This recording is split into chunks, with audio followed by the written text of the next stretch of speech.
everybody. Welcome to this new podcast of the American Journal of Public Health. Our March 2022 issue is about achieving health equity. And we thought that a great discussion would be to talk about the contribution and legacy of Professor Zena Stein. Zena Stein just left us. She passed away in November of last year. She was an activist, anti-apartheid. She was an epidemiologist. She was a public health person. And I'm very lucky because I have here with me two persons who knew her very well and with whom we are going to have this conversation. And I'm going to ask them to introduce themselves so that if you are only on the audio, you recognize the voice, even though here it won't be too complicated. And just tell us, what was their relationship to Zena Stein. So, Trisha Abdul-Karim, welcome to this podcast. Great to see you again. Thank you, Alfredo, and it's wonderful to be with you and with Michel Warren. I'm Trisha Abdul-Karim, and what was my relationship with Zena? Well, where do I begin? Probably in 1988, when I was doing my master's in the School of Public Health at Columbia University. Zena was my supervisor and mentor. And I think if you ever interacted with Zena, whether it was for a few minutes, a few hours, or a few days, what you form with her is a lifelong bond. So that bond straddled over 34 years. It started off with a mentor-mentee type relationship. Over the course of about a decade, it switched to being a collaborator and then a deep friend and family member. And right to the very end, my last interaction with her was in September 23rd when I visited her in Pennsylvania. And we were planning to be celebrating 100th birthday, little knowing this would be our final interaction. And as usual, it was starting with the science. What's new? Not doing enough. Where are we? Then it would go on to family and friends, and then it would go on to making sure that I had adequate supplies of round cheese, peppermint crisp, and rooibos tea. So let's just say it straddled everything. It's not, everything you said about her, the many facets of her life is true, but just to extend that. Thanks. Fantastic. Thank you very much, Quarraisha. And Michel Warren, welcome. And also let us know what was your connection to Zena. Thank you so much, Alfredo, and it's wonderful to see you and Quarraisha. And actually, I hadn't realized we must have been about a year apart, Quarraisha. I'm Michel Warren, and I direct AVAC and have worked in HIV prevention now for over 30 years. And I can really say it's almost... Just tell us what's AVAC. Tell us what AVAC... AVAC is a nonprofit organization focused on the development and eventual delivery of new HIV prevention methods. And I can say full well that had I not met Zena and Mervyn together in 1989, I was actually just out of undergraduate in my very first job. I would never have imagined the career that they really opened up for me. And although I did start a program in public health, I ended up never finishing it because I moved to South Africa where I got to work with Quarraisha in 1993. And that too wouldn't have happened had it not been for Zena and Mervyn. And I look back in each of the organizations I've been in, and one in particular, the female health company, wouldn't exist, and the technology, the female condom that I spent a lot of my career in, wouldn't exist had it not been for her vision, for her advocacy, for her science, and most of all, for her voice in your head all the time. Are you doing enough? Are you asking the right questions? Are you making best use of the answers of those questions? And I still hear her in my head, honestly, all these years later. And it's a thrill every time I hear it, and a great reminder of why we do this work. That's great. Thank you very much, Michel and Quarraisha. So, I just want to say for our listeners that Mervyn Susser was Zena Stein's husband. He was also an epidemiologist.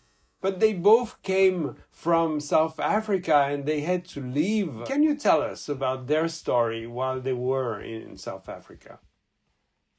So I can start, Alfredo, and say that Mervyn actually was born in Waterberg, which is in a province, one of the northern provinces in South Africa. Zena was born in Durban, South Africa. Her dad was a professor in mathematics at the University of Natal, as it was then known, and her mum was what we would call these days a home executive. But there's a striking thing about Zena's mum is she was very, very active in the Jewish community.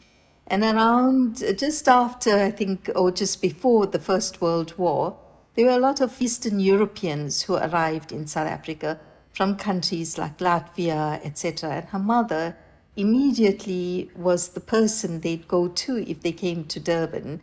And so she would be the ones, hosting recent arrivals to the city. They were largely immigrants and migrants leaving a situation not too different from what we're seeing in Ukraine today. And I think Zena learned a lot about social justice from her mum. I think her knack for numbers and precision, and that came from her dad. But Zena met Mervyn when she was quite little, because Mervyn had to come to school in Durban, and he went to Durban, the DPHS, the Durban Primary School for Boys, and was very good friends with two of her brothers. And Zena would tail along everywhere the boys went, she would be right behind. But their romance didn't kick off till they accidentally met just after the Second World War, where Zena, who had just completed her master's in history at the University of Cape Town, had volunteered to be a nurse and do some of these assessments that were being done to soldiers. And Mervyn had joined the Air Force. And they reconnected there. And from there, Zena said, "What are you doing now that the war is over?" "We're both going to medical school," and they went off to the University of Witwatersrand. So they were students there in the 50s. And that was also a time of great political mobilization in South Africa. It was a time of Nelson Mandela, Walter Sisulu, Ahmed Kathrada, and others, and a real push at that time to deal with the apartheid system. And that period led to the imprisonment of many people, including Mandela. And Mervyn and Zena had set up a clinic just outside Johannesburg called the Alexandra Health Clinic. Before then, they had already working with someone called Sidney Carr, who's the father of primary health care, learned about how do you document these disparities that were existing. And part of their work in the anti-apartheid movement led to them being under observation by the security forces. They got wind of that and they left the country very quietly one evening with their children and went to Manchester. So that's the sort of history. Schooling in South Africa, both of them are South Africans. They had to leave or face imprisonment. They chose to leave. They left and they went to Manchester initially, where Zena was working nights in the psychiatric wards and doing some of her child development work. And then they got recruited at Columbia University. And I think when they came to Columbia University and Mervyn started to formalize the science of epidemiology, and Zena working alongside the Dutch famine work starting, I think we can say the rest is history. But that's the South African background, that piece around public health, that piece around social justice, and always knowing what is the right thing to do. I don't know, that kind of unique wisdom was somewhere in their DNA, I'd say, right at the outset, growing up in South Africa, not just witnessing these atrocities, but and not just being silent witnesses, but being active in addressing it and working towards changing society. Huge thing in the 90s, just after... Quarraisha, just a question. When was that? Which year did they leave South Africa? It was around 1957, I would say. Okay. And they got to Colombia in the 60s. Yes. And so Michel, you come after. You come when they were at Columbia. Well, and it's interesting, I remember so vividly the day I met them. I was in 1989.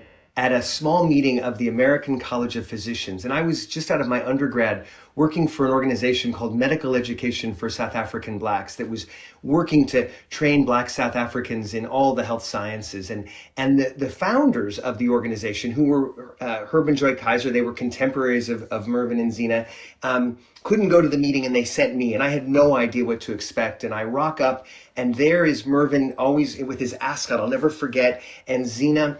And we were meant to talk to the American College about training South Africans. And they were not huge fans of MISAB at the time. And I was incredibly nervous.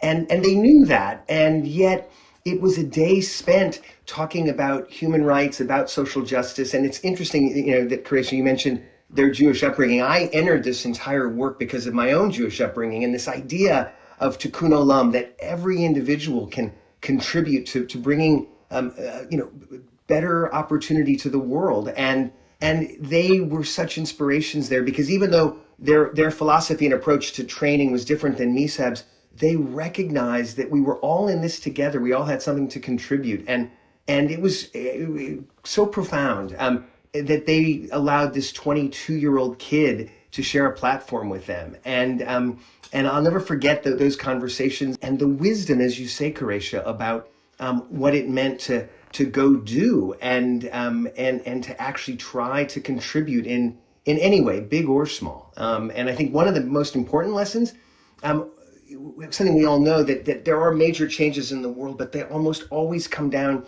to small acts of individuals, but that when coming together make significant social change. And they knew that. They knew that while it may be one paper or one conference presentation, which I know Quarraisha and I both are influenced greatly by, in terms of Zena's really pioneering work in changing, I think, how many of us thought about HIV, came down to an article, a conference presentation, but it created a movement. And those things begin literally with that little, pebble dropping and the ripples that Zena still makes to this day. Yeah. I mean, they were absolutely superb scientists, extremely influential, extremely creative. I mean, both Zena and Mervyn, and still they never stopped being activists and tried to change things. And so they were remarkable in this. I just want to recall that the HIV epidemic began in 1981. In 1983, we knew it was a virus, and then it went very fast because people thought it was first a disease of the gay men only, all the data showed that it was, but there was a lot of stigma and discrimination. So when did Zena found the HIV center at Columbia, and what was the impact of this center? Can you tell us about, maybe Quarraisha? Yeah, so the HIV Center was founded around 1987. And I think that in the first few years of the pandemic, it did take us, unlike SARS-CoV-2, where, within weeks we were able to sequence the virus, know its relationship with COVID and all of that. With HIV, it took us a few years to isolate the virus, find the relationship between the virus and AIDS. And I think once that discovery happened around 85, and then the diagnostic tests was put into place, there was Anka Erhard was actually on one of the committees at the NIH. And part of those discussions was the need to set up centers of excellence and a more systematic approach to this. And there was interest to set up such a center in New York City. And that's not surprising, given the epidemic that was unfolding in New York City at that stage, in Greenwich Village, East Village, also in Harlem and the Bronx, etc. And so when she spoke to the principal of Columbia University, he said, well, if you're going to set up such a center, you have to have a few other people with you. And one of them has to be Zena Stein, and rolled out all the reasons. You need a good epidemiologist here. And Zena at that stage was the chair of the Department of Epi. And so that's how Anka and Zena got together and established the HIV Center.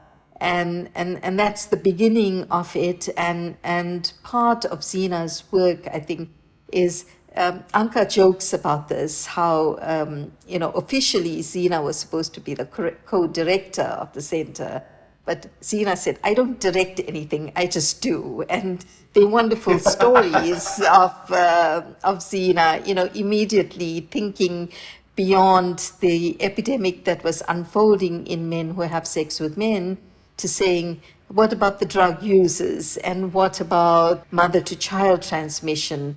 And then started to join the dots way before everybody else. That's the visionary that Michel was talking about, is say, well, we have abstinence, we have behavior change of mutually faithful monogamy, we have the male condom. But if you're a woman and you're at risk of getting HIV, what do you have? Nothing. And so that was the AJPH commentary in 1990, calling for virucides at that stage. But, that's translated to microbicides. But she identified this gap way before anybody had women on the agenda. And simultaneously, she was also looking at the mother-to-child transmission issue, which she worked with Louise Kuhn and Jerry Kuvadia, and her links then always with her networks everywhere. And so, us returning to South Africa, Slim and myself, starting to quantify HIV in South Africa, her making the link between what was happening in the New York. So there's been the HIV Center has been an important link and glue between the Department of Epi and what the School of Public Health was doing, and what was happening in South Africa, what was happening in Africa, and then, it extended beyond globally, sort of. Yeah. These are the issues, this is what needs to be done, and that's that unique wisdom we are talking about, and the vision to put these on the table and then change the entire landscape. So she was dealing with this at a scientific level. What is the science that's needed? And I remember in 1992, after we found out in South Africa that women had more infection than men and getting infected earlier, like all those studies we did in peri-urban populations, urban, rural, and then we say, coming to who has a microbicide? Then we were talking about repurposing things, and anoxanol 9 was very much high there because it was a licensed vaginal contraceptive. At the same time, she also had a finger in the pie in terms of the female condom. So when you think about it, here's somebody juggling a whole lot of other science in psych, epi, and so on, same time in HIV. In HIV, I can't even begin to list all the things. If we had time, lots of time, we'd do it. But we focus on the women issue, the two things, the female condom, and then the microbicides from there. And then Alex will tell you that he said, but what about men? They also need something. And she brought a proctologist on board, and suddenly we're dealing with rectal microbicides, vaginal microbicides, female condom, yeah. And I want to stress that this was very early too, because one of the reasons why it took so long to actually identify the virus is that, in contrast to SARS-CoV-2, the virus was killing the cells. And they were trying again and again. It was killing the cells. They could not cultivate it. Finally, the French group found a way, and that's why it took so much time. But the center was very pioneering center. So Michel, what's your relationship to that center? And well, well, when that paper came out in 1990, it was really revolutionary. I mean, as you said, Alfredo, it was 1981 when HIV first came on the scene. And for most of those first 9 years, it was very much a gay disease, or perceived to be a gay disease. So the idea that she did a commentary about the needs for women was critical. So we'd stayed in touch, obviously, after I'd met her. And in 1993, I was offered the opportunity to go to South Africa to set up a condom social marketing project. And actually, I moved to Durban, South Africa. So you have to explain to us, what's a condom social marketing project? It actually, in many ways, it brings so many of Zena's points together. It's basically taking what we do in commercial marketing to sell us any kind of product and to try to get us to change our behaviors to want a condom, just like we might want a can of Coca-Cola. So using clever marketing, we brand the product. So instead of just giving out condoms at the clinic, we were actually marketing Lovers Plus and Quarraisha was actually one of my first board members when I moved there, and we set up the Society for Family Health, a South African organization. And what was amazing, so about 6 months later, I was back in New York, and I went to see Zena, and I was so excited. There was all this great activity happening. Mandela had not yet been elected president, so this is late 1993. The election was April 94. But I remember sitting in Zena's office, and she started almost scolding me, saying, "You're focusing on the male condom?" And she said, "Do you not know that there's now a product for women?" And she opened her desk drawer and pulled out this handful of female condoms. It had been approved by the FDA in 1993 in May. And she said, "Mitchell, you can't waste your time just on the male condom. You need to make this available to women." And with her was a PhD student named Erica Golub, and they basically said, you can't go back there if you're not going to take on this issue. Now, as it happens, 4 or 5 months later, the election took place. The African National Congress came into power, and a wonderful epidemiologist based in Durban was made the first head of the National AIDS Program in South Africa, none other than Trisha Abdul-Karim. And so Quarraisha leading the national government's HIV program, and I coming back from New York with this mandate from Zena, we created the first ever barrier method task force in South Africa. And with Quarraisha's support, we introduced the female condom in, I guess it must have been late 94, early 95. Zena organized how to get a shipment of supplies from the company.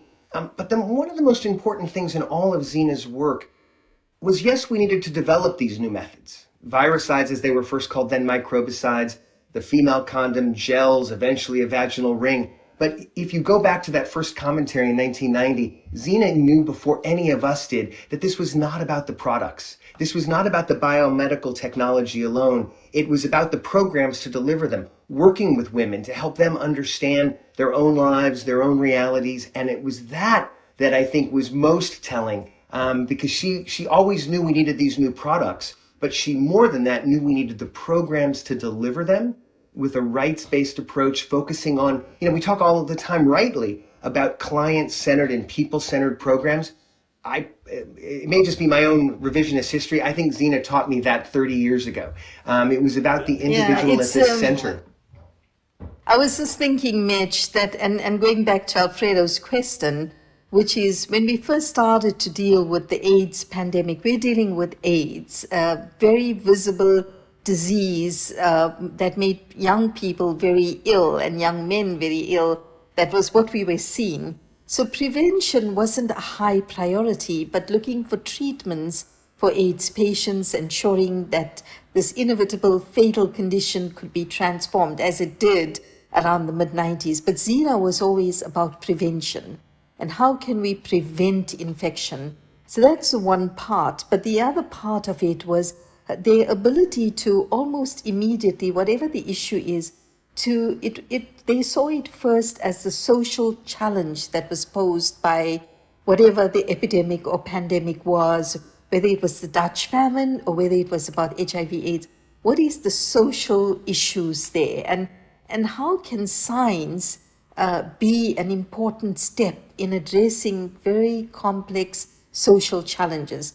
This issue of women and women's vulnerability is fundamentally a social challenge. It's about gender power disparities. And she never fooled herself that the microbicide or virucide was going to solve that. But what she saw, the science, is opening the door to addressing something, buying us time so that we can deal with those structural issues that underpin the disparities, the vulnerabilities, the stigma, the discrimination, and all those longer term things. And to me, that was the beauty of her work, that she could identify it in the social context, bring the science to it without losing sight to what was the root cause of the problem. Yeah, that's why I emphasized in my introduction that she was a public health person, along a great scientist and the anti-apartheid activist. So in practice, what has been the success of the female condom and microbicides? How have they been used? What have been their impact? Can we briefly discuss? So maybe I can talk a little bit about the microbicides, and Mitch can talk about the female condoms. So on the microbicide front, maybe a good 18 years from the sort of early 90s through to about the 2010, we'd been evaluating repurposed products. And with the introduction, so 2000 was part of a game changer where the AIDS conference was held in Durban, and that's when we really saw global solidarity come together and this access to antiretroviral treatment. And we know that the treatment was not only life-saving, but that subsequent studies showed us how treatment was also prevention.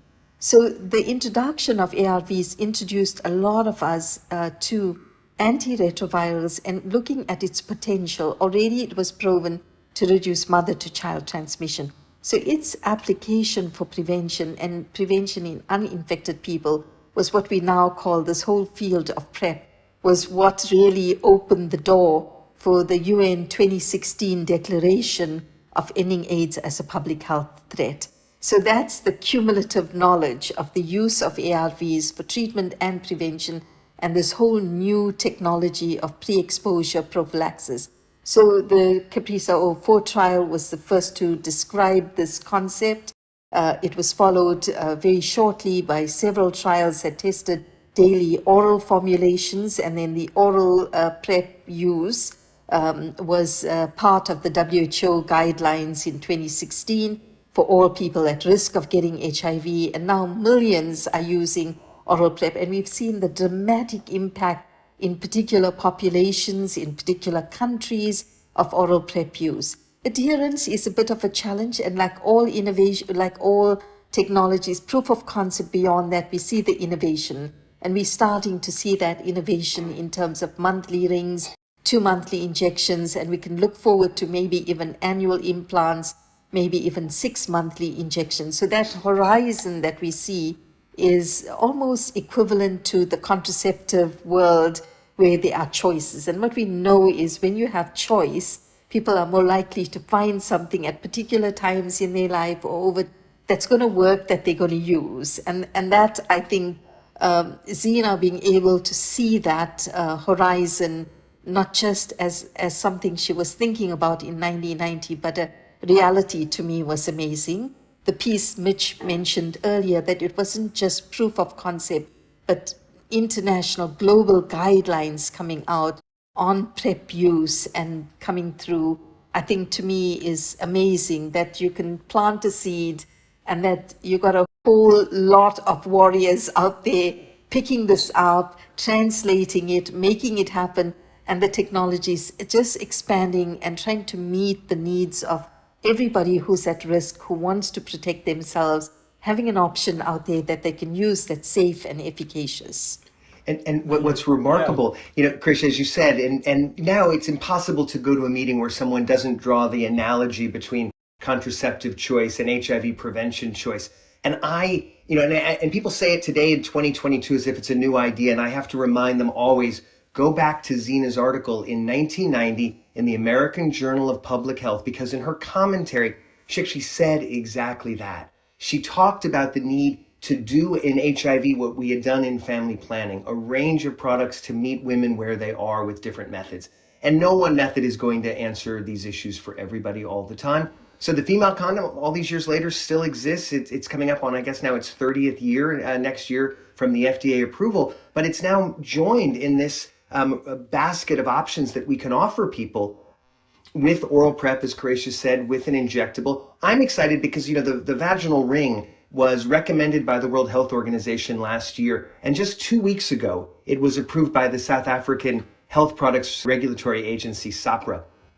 And in many ways, that is the first licensed microbicide that Zena imagined in 1990. And now South Africa is getting ready to introduce it along with these other methods. And I think that was also an important piece. Two important pieces. One, none of these methods replaces the other. The female condom didn't replace the male condom. Oral PrEP didn't mean condoms were useless. The vaginal ring and injectable PrEP don't mean that oral PrEP and condoms aren't useful for some people some of the time. And again, that was that vision of creating a range of options. And again, I attribute that to Zena way back. But the other thing, and this is about not only Zena and Mervyn, it's about Quarraisha and Slim, It's about many others. I mean, when I think about the people who've influenced me in my career, including all four of them, but I add in Helen Rees and Glenda Gray and the list of South African researchers.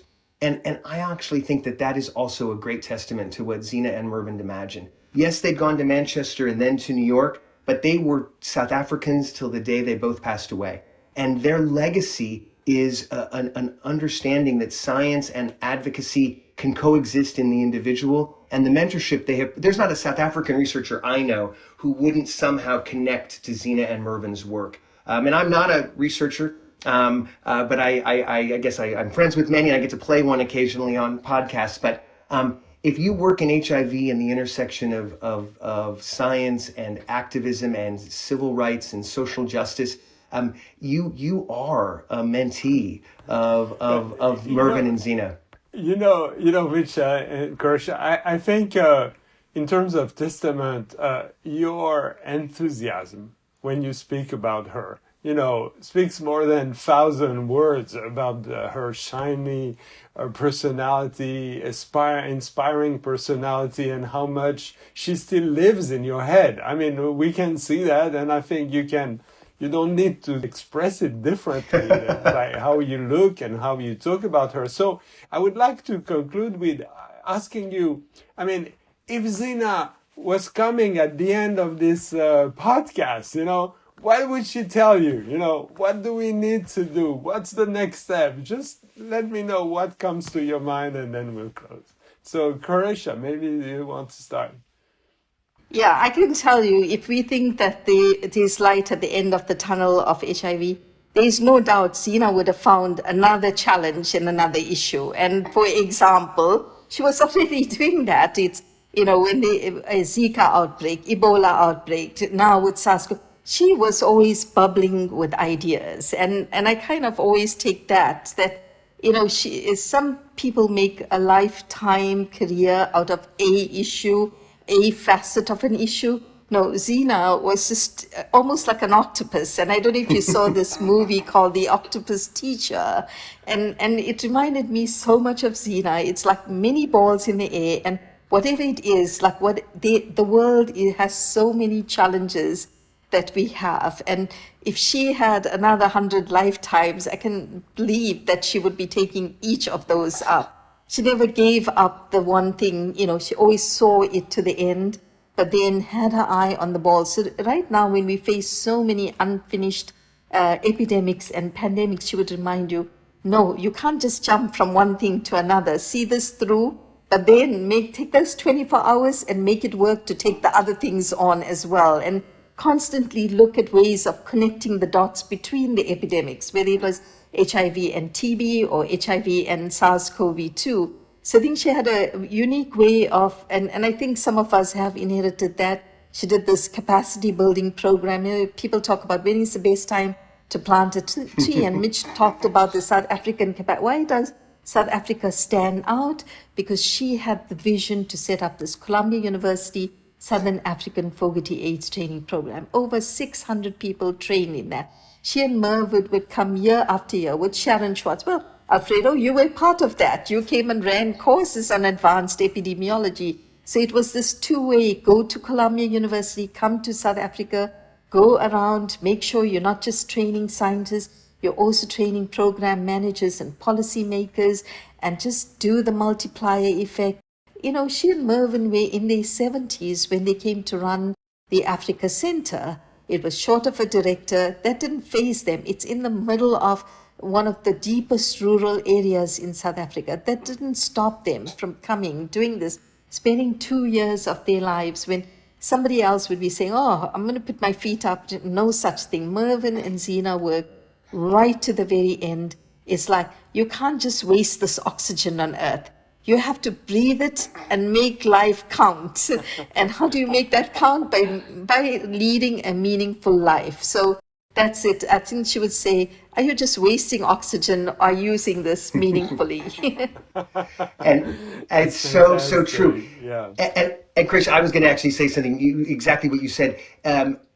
Connecting dots, both the issues and the people. connecting the dots of the scientific issues, the psychological, social issues, but also connecting the people. They were magnetic, and they would say, "Oh, do you not know that person? You should know that person, and here's why." And you might think, "Why do I would never interact with that person." But Zena and Mervyn both would dot connect in that regard. So I totally agree with Quarraisha there. The other thing, which I think is probably quite similar, is she would say, don't ever confuse progress with success. She would say, if she looked at the female condom 30 years ago or the dapivirine vaginal ring today, she'd say, that's great, what next? Never confuse it. Never think you've succeeded just because you've made that piece of progress. She celebrated that progress for sure, but never confuse it and think the job is done. And that's what I will take with it. Hopefully using the oxygen as well as the two of them both did. Well, again, I mean, she still lives in you and in many other people. I have to also have a personal, statement. When I became editor of AJPH and she was still using her email, after each issue, I would get an email. Hey, Alfredo, and a few words, very kind usually, and a few words from Zena. And I mean, at each issue. And so she was indeed dealing with like an octopus, as you said. Yeah, absolutely. All right, we're going to close here. Quarraisha, Michel, thank you very much. I mean, for your time, your enthusiasm, your quality, because you're able to transmit so much in your personalities in addition to what you say. And I enjoyed this session very much. All right. Thank you. Thank you so very much. Don't dispel the poverty of the mind, but protect forcefully the integrity of the mind and nurture carefully the humanity of the heart. Thank you, Glenda.